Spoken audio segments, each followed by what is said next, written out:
capital of the Rio Grande Valley. When you're down there for your center Catholic, but even the ones that are not Catholic, when they talk about Catholic Charities, what do they tell you? They said Catholic Charities is the illegal immigrant travel agency.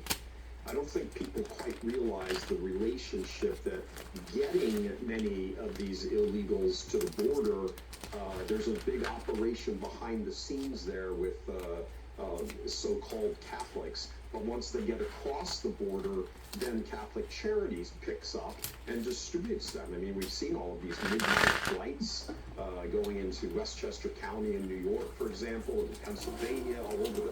Those things are all done by Catholic Charities. Catholic Charities is the one handing the people cell phones. Catholic Charities is the one putting people up, and all of this is coming through the U.S. Catholic bishops by way of congressional funding.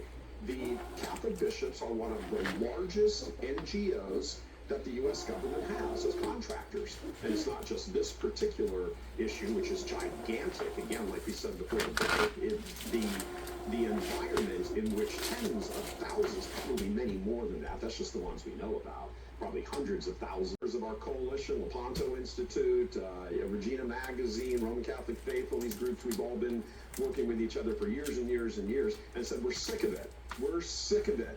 We are faithful Catholics, and we are not going to allow the U.S. Church to be taken over by the Communist Democratic Party vis-a-vis the bishops and them getting hundreds of millions of dollars. Now, the problem is that most people don't really understand this. They don't really know what goes on. You know, you sit in Mass on Sundays, and here comes the second collection for Catholic Charities, and there's a picture of poor little children on it with flies on their face and stuff. The reality is that that money that's collected, it really is sort of a drop in the bucket compared to the hundreds of millions they get. The U.S. bishops get more money from the Democrats in Congress than Planned Parenthood does.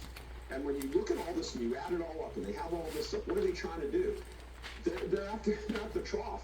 U.S. bishops have been at the money trough have now come out against the Second Amendment, have